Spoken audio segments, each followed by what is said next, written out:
Buenas tardes, hermanos. Ante todo, dar las gracias por la oportunidad de estar aquí, de presentar la palabra del Señor, que parece que no, pero es un tema muy importante y muy trascendental, porque no es moco de pavo. Y bueno, gracias a todos por vuestra comprensión y disculpad si estoy un poco nervioso. Ante todo, quisiera hacer una oración, así que si me permitís. Bendito Señor y Dios, alabado y glorificado sea tu santo nombre, Padre. Gracias te damos por la oportunidad de estar aquí. Gracias te damos por la oportunidad de estudiar tu palabra, Señor. Que sea tu palabra la que transforme nuestras vidas, Señor. Que tu Santo Espíritu, Señor, me guíe y me dé fuerza, Señor, para expresar todo lo que tu palabra quiere enseñarnos en esta tarde, Señor. Para que todos podamos salir de aquí con algo nuevo aprendido, Señor. Para que tu palabra transforme nuestras vidas.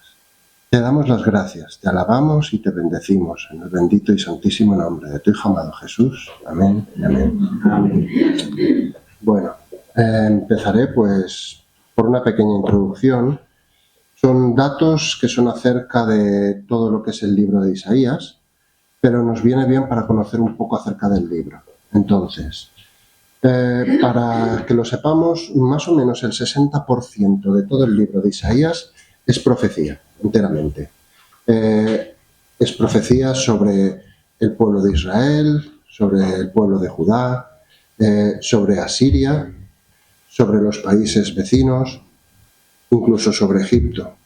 Hay profecías que incluso a día de hoy se están cumpliendo, que vienen escritas en este libro. El capítulo 53, que es el tema de esta tarde, es también enteramente una profecía. Son 12 versículos y son los 12 versículos del siervo sufriente. Es una profecía que trata de la epifanía del Señor, de la primera venida de Cristo. Y como podremos observar ahora al leerlo, veremos que es completamente una narración completa de principio a fin de lo que podemos ver en los evangelios de Mateo, Marcos, Lucas y Juan. Todo lo que es la pasión de Cristo viene reflejada aquí en el tema de Isaías. Entonces, si me permitís, haré una lectura de Isaías 53. Y dice así: ¿Quién ha creído a nuestro anuncio? ¿Y sobre quién se ha manifestado el brazo de Jehová? Y subirá, cual renuevo delante de él, y como raíz de tierra seca. No hay parecer en él ni hermosura. Lo veremos, mas sin atractivo para que lo deseemos. Despreciado y desechado entre los hombres, varón de dolores y experimentado en quebranto. Y como que escondimos de él el rostro, fue despreciado y no lo estimamos. Ciertamente, llevó él nuestras enfermedades y sufrió nuestros dolores. Y nosotros lo tuvimos por azotado, por herido de Dios y abatido.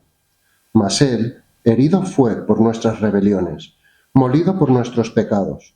El castigo de nuestra paz fue sobre él, y por su llaga fuimos nosotros curados.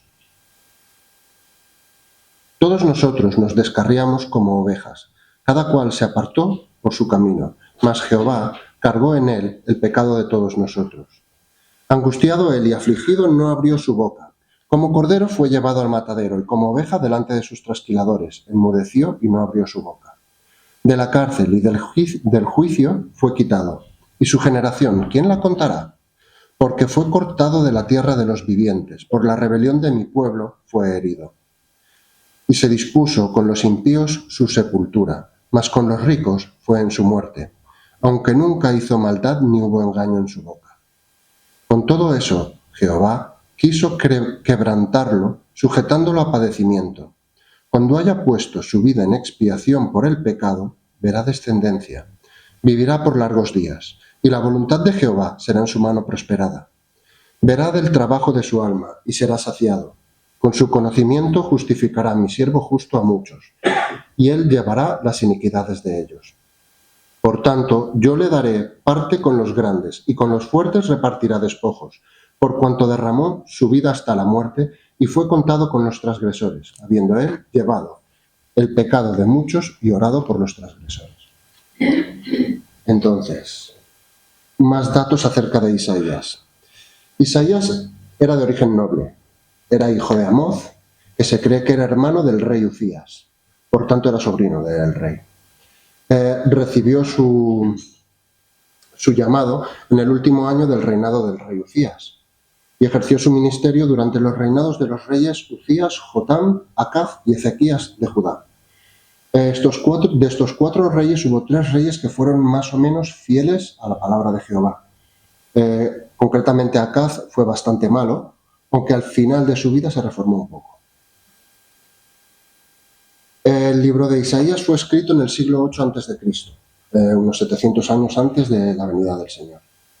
Y bueno, aunque se dice que el libro de Isaías tuvo más de un autor, podemos leer en Juan 12, 37 al 41, que el mismo Señor Jesús confirma la autoría del profeta atribuyendo las palabras del capítulo 6 y del 53 al mismo autor. Si alguien puede leer en Juan 12, del 37 al 41.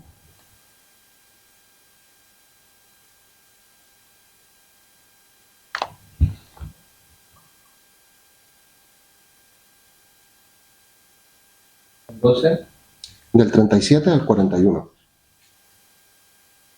Pero a pesar de que había hecho tantas señales delante de ellos, no creían en él, para que se cumpliese la palabra del profeta. Que dijo: Señor, ¿quién ha creído a nuestro anuncio? ¿Y a quién se ha revelado el brazo del Señor? Por esto no podían creer, porque también dijo Isaías: cegó los ojos de ellos y endureció su corazón, para que no vean con los ojos y entiendan con el corazón. Conviertan y yo los amo. Ella dijo esto cuando vio su gloria y habló acerca de él. Como vemos, las palabras del profeta Isaías fueron confirmadas pues, por nuestro Señor Jesús y por el hermano Juan. Bueno, el nombre de Isaías significa salvación de Dios. Es un tema que va desde el principio de Isaías hasta el final de Isaías. Es el tema del libro. Y concretamente el tema del capítulo 53 es el juicio del pecado y la salvación por la gracia en el Mesías que habría de venir para la gloria de Dios. Entonces empezaremos, pues, he dividido todo lo que es el capítulo 53 en 4 apartados. Cada uno tiene 3 versículos. El primero es cómo le vieron o cómo lo vio la gente de su tiempo cuando llegó, lo que esperaban de él y lo que se encontraron. La segunda parte la he llamado un juicio, o sea, un pacto desigual, porque vemos que hay un pacto que se forja entre Cristo y nosotros, o todo lo que son la humanidad. Y es un pacto completamente desigual porque, bueno, ya lo veremos. El tercer punto es la muerte del único inocente. Y el punto final es justicia de Dios. Luego veremos que todos los puntos están encadenados entre sí. Entonces, el primer punto, ¿cómo le vieron? Bueno, ¿qué puedo decir? El pueblo de Israel tenía una idea preconcebida de cómo debía de ser el Mesías, ¿vale? Y lo que esperaban fue muy diferente de lo que ellos querían, ¿vale? Ellos esperaban un rey que los liberase del yugo romano. Esperaban un rey que uniese los 2 reinos de Judá e Israel y que sometiese a las naciones vecinas. Esperaban ver la gloria en ese momento, recibir una gloria terrenal. Nunca pensaron que el Mesías venía para librarnos de la peor plaga que teníamos sobre nuestras cabezas, que era el pecado. Él vino como el siervo sufriente, como el cordero que quita los pecados del mundo. Entonces, vemos que en el capítulo 1 dice: ¿quién ha creído a nuestro anuncio? Y sobre quién se ha manifestado el brazo de Jehová. Pues como podemos ver, como hemos visto ya en Juan 37, realmente pocos respondieron con fe al Evangelio de Cristo.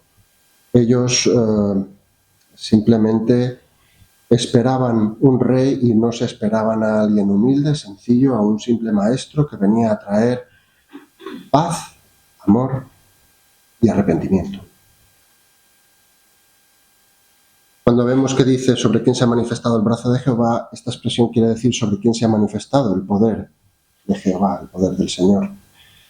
¿Sobre quién se iba a manifestar más el poder del Señor que sobre Cristo mismo? Que sanó a enfermos, hizo milagros, dio 1000 muestras de quién era y aún así no quisieron escuchar su mensaje. Como a muchos les interesó lo que hacía, pero no lo que él decía. En el versículo 2 vemos que subirá cual renuevo delante de él como raíz de tierra seca. Crecerá como un retoño, como en tierra seca. Un retoño en tierra seca realmente tiene poco valor. Sabemos que va a morir en poco tiempo. La gente no le da valor. Y lo mismo pasó con nuestro Señor Jesús. La gente no lo valoró. No hay parecer en él ni hermosura. Él era de aspecto humilde y sencillo. No hizo ostentación ni de majestad ni de gloria. Cristo vino a servir, no a gobernar. Varón de dolores. Despreciado y desechado entre los hombres, varón de dolores y experimentado en quebranto. Como que escondimos de él el rostro, fue despreciado y no lo estimamos. Aquí vemos que el Creador de los cielos y la tierra, todo lo que en ellos hay, vino al mundo, recibió esputos, insultos, falsas acusaciones, golpes, martirio y muerte, todo para salvarnos. Este versículo nos transmite la imagen de un hombre herido, sucio y humillado, hasta tal punto que la gente apartaba su vista de él. Esto es cómo le vieron en aquella época. Los siguientes 3 versículos, que son del 4 al 6, nos hablan de un pacto desigual. Vemos que en el versículo 4 dice: ciertamente llevó él nuestras enfermedades y sufrió nuestros dolores, y nosotros lo tuvimos por azotado, por herido de Dios y abatido. Llevó nuestras enfermedades. Me gustaría, si alguien pudiera leer en Lucas 5, versículos 12 y 13.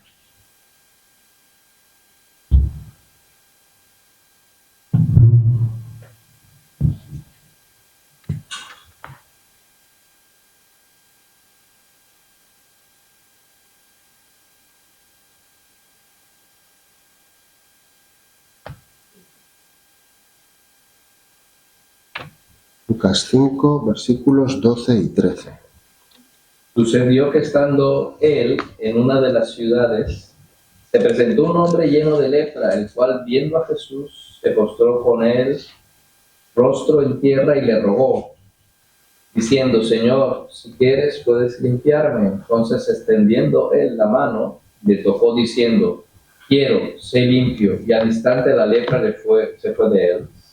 Bueno, lo he cogido simplemente como un ejemplo. Pero si pensamos en lo que era un leproso en aquella época, un leproso era un ser maldito. Era un ser que la gente ni siquiera quería mirarlo, muchísimo menos tocarlo. Nuestro Señor Jesús no solamente lo miró, lo atendió, lo tocó y lo sanó. Algo inconcebible para aquella época. Y es una simple muestra, puesto que nuestro Señor Jesús siempre tuvo un lugar en su corazón para los enfermos, para los heridos, para los humillados, para los contritos. Incluso después de su muerte, hasta sus discípulos seguían sanando enfermos. A día de hoy se siguen haciendo sanaciones que no tienen explicación ninguna. Y todo es por misericordia de Dios. Sufrió nuestros dolores. Se humanó. ¿Cómo no va a sufrir nuestros dolores? Si nuestra vida es dolor desde que llegamos a este mundo. Le tuvieron por castigado de Dios. Y sin embargo fue castigado por culpa de nuestro pecado. La gente creyó, cuando le vio yendo hacia la cruz, cuando le vio martirizado, que Dios lo había abandonado, que Dios lo estaba castigando. Lo que no entendió la gente en aquella época es que él no estaba siendo castigado por algo que hubiera hecho él. Estaba siendo castigado y torturado por culpa nuestra, por culpa de nuestro pecado, de nuestra maldad, de nuestro orgullo.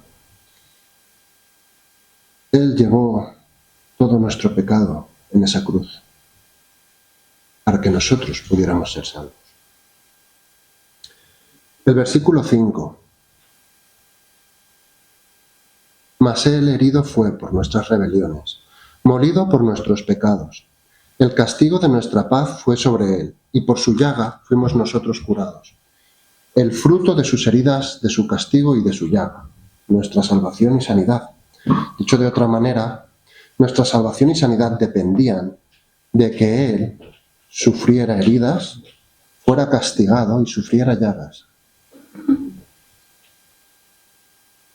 Versículo 6. Todos nosotros nos descarriamos, como ovejas, cada cual se apartó por su camino, mas Jehová cargó en él el pecado de todos nosotros.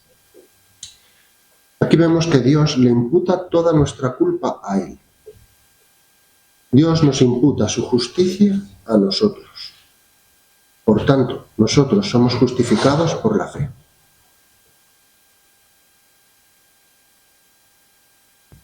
Poco podemos decir, tan solo que es la mayor muestra de amor que podamos haber imaginado jamás. Pacto desigual.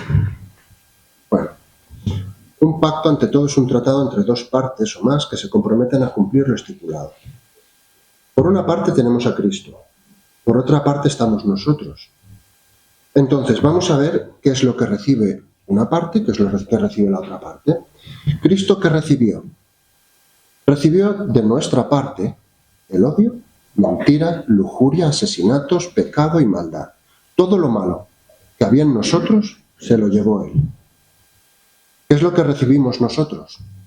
Pues nosotros de Él recibimos su justicia, su inocencia, su obediencia y su bondad. Recibimos todo lo bueno de su parte. Este pacto desigual es la esencia del Evangelio. Cristo vino por nosotros, murió por nuestros pecados. Por su sacrificio fuimos nosotros justificados, de tal manera que Dios, cuando nos mira, ya no ve nuestros pecados, no ve nuestra maldad, ve su inocencia, ve su obediencia, ve su justicia. Y por la sangre, la bendita sangre que derramó en esa cruz, somos perdonados. Por tanto, si creemos en Cristo, somos salvos por fe, al arrepentirnos de nuestros pecados. Algo que parece sencillo, pero para ello es necesario que pisoteemos nuestro propio orgullo, que reconozcamos que el pecado contamina hasta la última fibra de nuestro ser y que le entreguemos nuestra vida a Cristo para que pueda restaurarnos. Haré una simple pregunta. ¿Quién de nosotros nunca ha mentido, robado, deseado mal al prójimo o deseado lo que no es suyo? No hace falta la respuesta, todos la conocemos. Todos pecamos. Si alguien puede leer en Romanos 6:23.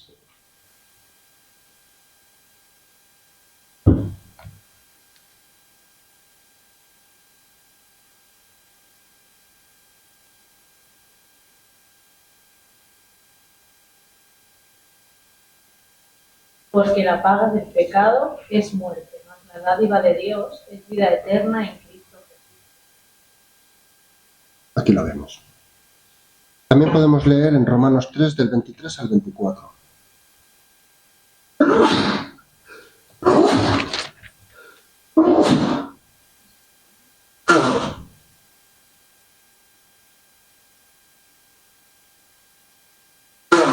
Por cuanto todos pecaron, Dios, siendo justificados gratuitamente por la redención de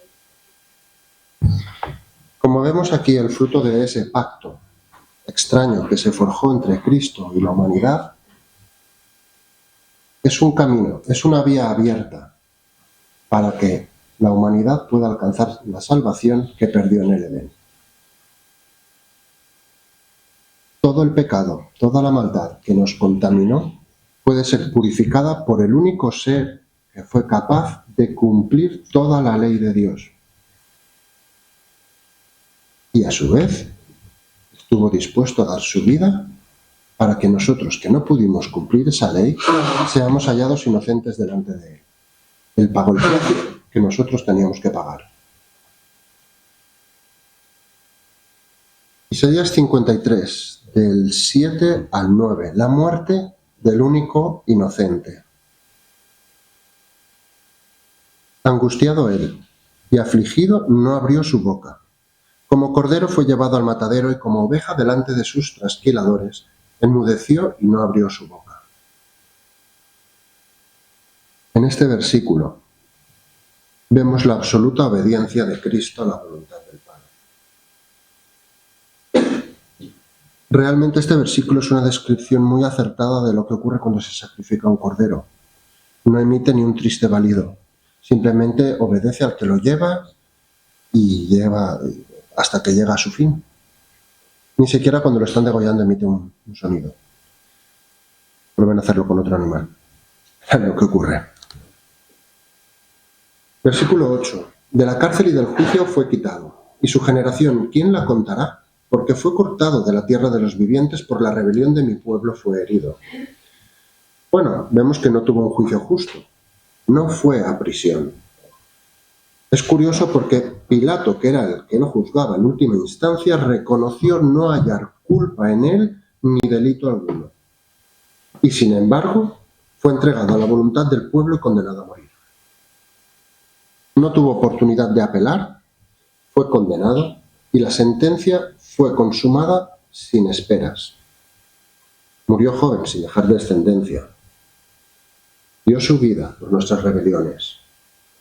Para que nosotros alcanzáramos el perdón, Él dio su vida.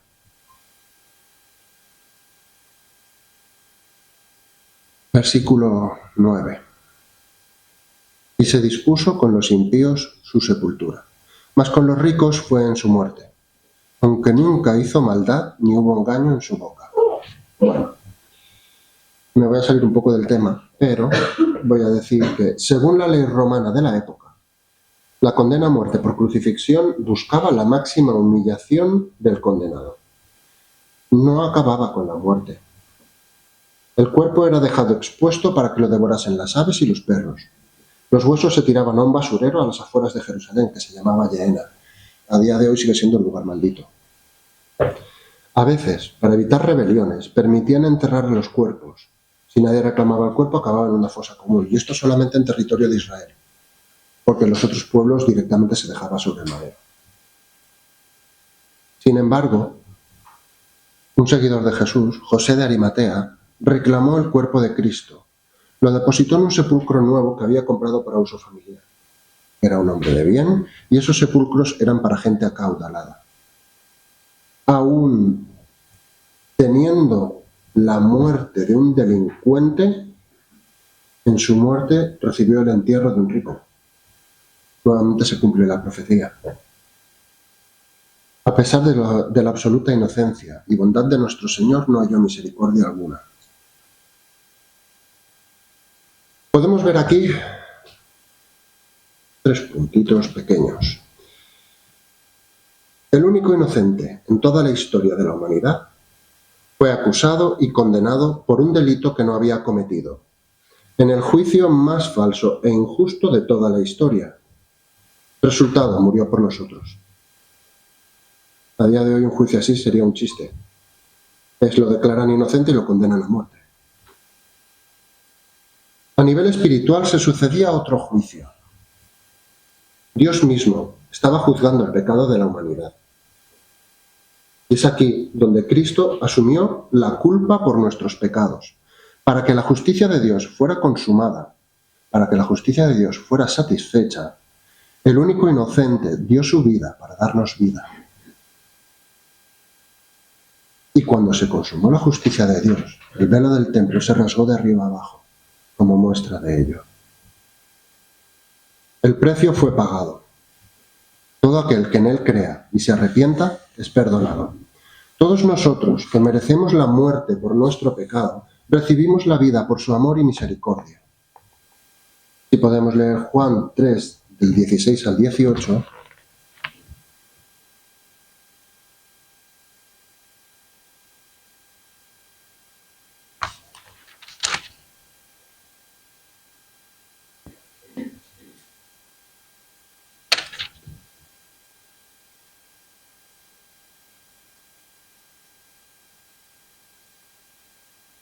porque no envió Dios a su Hijo al mundo para condenar al mundo, sino para que el mundo sea salvo por él.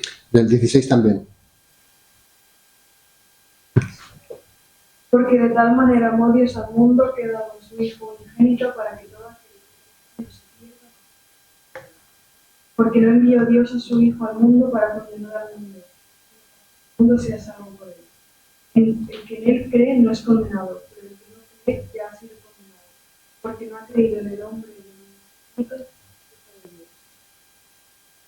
Más claro agua, es decir, el Señor vino para salvarnos, murió por nuestros pecados, pagó el precio que exigía la justicia de Dios para que nosotros tuviéramos un camino para alcanzar la salvación. Pero ese camino no es para todos. Ese camino es para aquellos que creen en Cristo, para aquellos que aceptan su sacrificio y se arrepienten de sus pecados e inician una nueva vida. Sin Cristo no hay salvación. Vamos a la parte final, que son los 3 últimos versículos de Isaías 53, el 10, el 11 y el 12. Los he titulado Justicia Divina.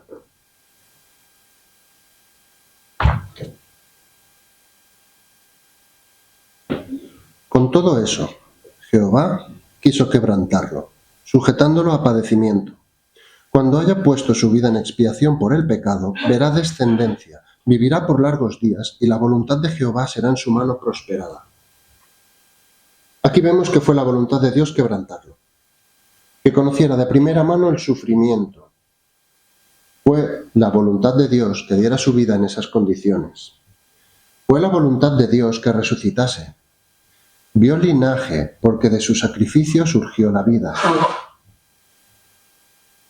Ya no es el siervo sufriente, ahora es el Rey de Reyes, y la voluntad del Padre es prosperada y bendita en sus manos.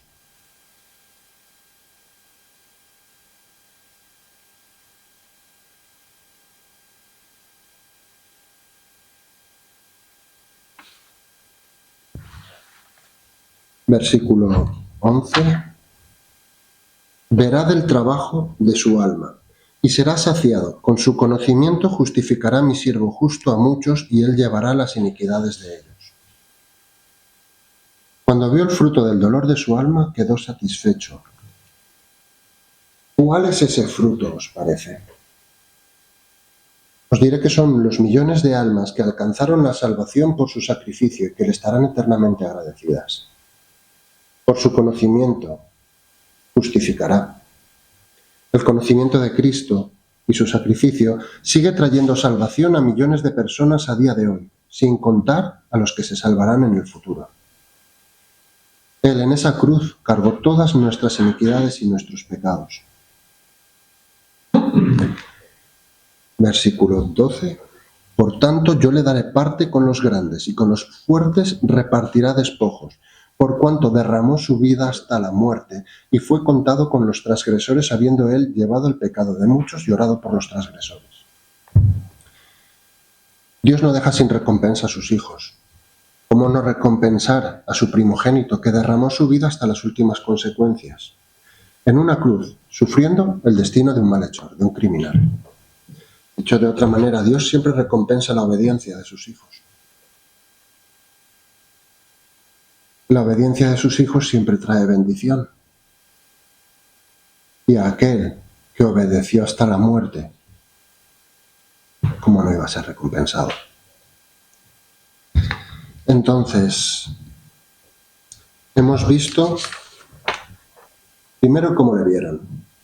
Vino como un hombre sencillo, humilde, tal vez incluso anodino, no destacaba para nada de otro cualquier transeúnte.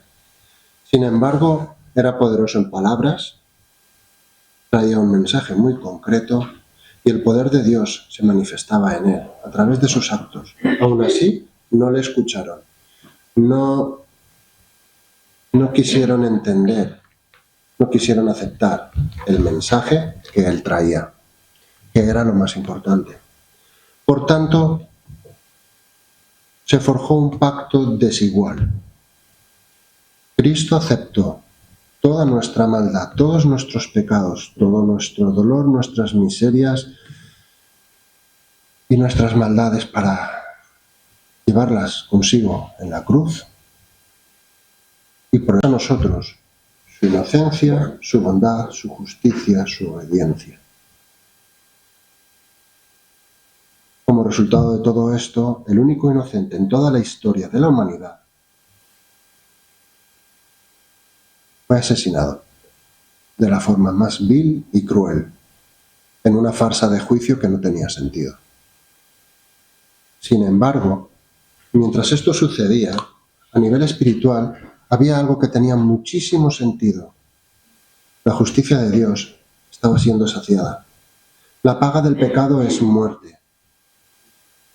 Por tanto, todos merecemos la muerte.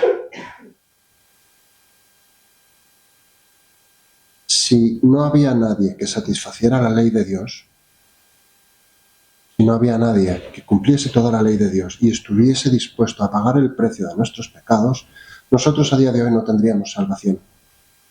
Estaríamos condenados y muertos en nuestros delitos y pecados. Gracias a Dios y al Señor que no fue así. Y finalmente vemos que la justicia de Dios fue cumplida. La justicia de Dios fue satisfecha. Y podríamos pensar que fue un Dios cruel el que permitió tal sufrimiento. Podríamos pensar que había un punto de masoquismo en Cristo por aceptar todo ese dolor. Sin embargo, yo creo que ellos tenían la vista puesta en otra cosa. Tanto Cristo como Dios, cuando sucedía todo esto, tenían puesta la vista en la bendición que vendría después. Tendrían puesta la vista en los millones y millones de almas que iban a ser salvados y que iban a vivir con Él por toda la eternidad, por misericordia de Cristo.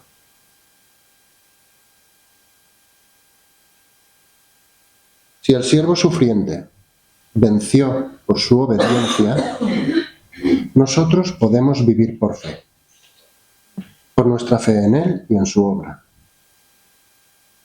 El Evangelio de la cruz nunca será popular, porque confronta el ego humano. Y aquí tengo que hacer un pequeño inciso. El Evangelio de la cruz.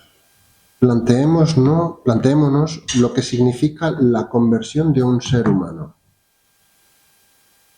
¿Qué tiene que suceder para que una persona se convierta a Cristo y alcance la salvación? Bueno, lo primero que tiene que darse cuenta es de que es pecador. Luego se para a pensar y dice, ¿desde cuándo soy pecador? Ostras, desde que nací. Luego sigue pensando y se da cuenta de que todo lo que ha hecho en su vida está mal. Después de entender que todo lo que ha hecho en su vida está mal, tiene que aceptar que nada de lo que haga podrá salvarlo. Y es ahí donde la carne se rebota. Donde el ego humano salta y dice, ¿cómo? No puede ser así. Por eso mucha gente no alcanza la salvación. Porque hay que entender que cuando llegamos a ese estado miserable del ser en que reconocemos que somos pecadores, que no podemos hacer nada para salvarnos a nosotros mismos, es entonces cuando hallamos que la única solución, que la única salvación que tenemos es que alguien nos salve, porque nosotros no podemos. Y el único que puede salvarnos es el único que cumplió toda la ley de Dios, Jesucristo.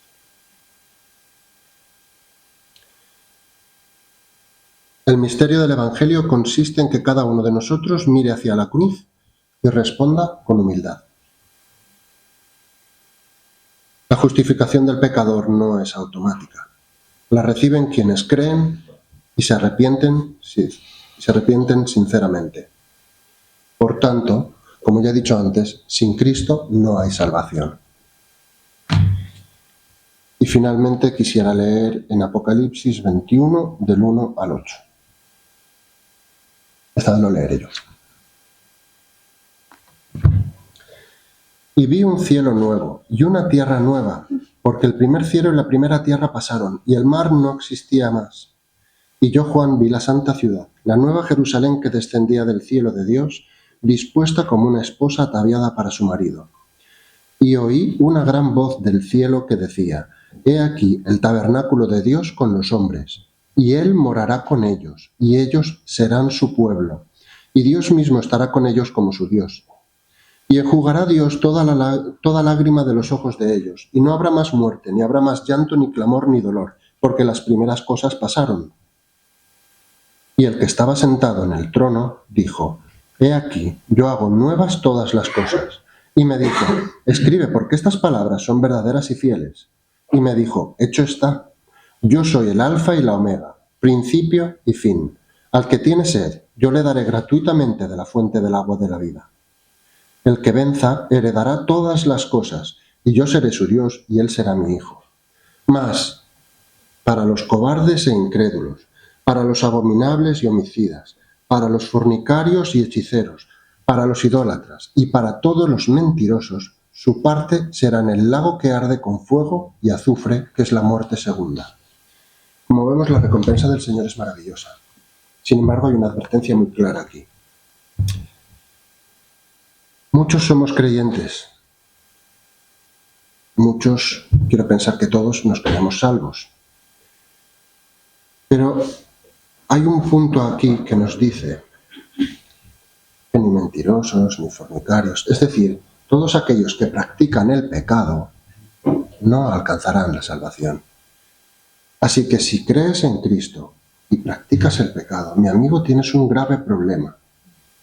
Porque por mucho que creas en Cristo y practiques, si estás practicando el pecado, lo que estás haciendo es ser un hipócrita. Y muy claramente te dice la Biblia dónde vas a acabar. En el lago de fuego. Como hemos visto, la salvación no depende de nosotros. Nuestro orgullo es un impedimento. Si queremos salvarnos, debemos acudir a Dios. Y si tenemos un problema como este, mi amigo, yo solo te puedo dar un consejo. Cuando llegues a tu casa esta noche, arrodíllate delante de tu cama, ponte delante de Dios, ora y suplícale que Él te ayude y te dé fuerzas, porque la victoria está en Jesús, no está en nosotros. Y eso es todo, mis hermanos. ¿Y alguien quiere orar para finalizar?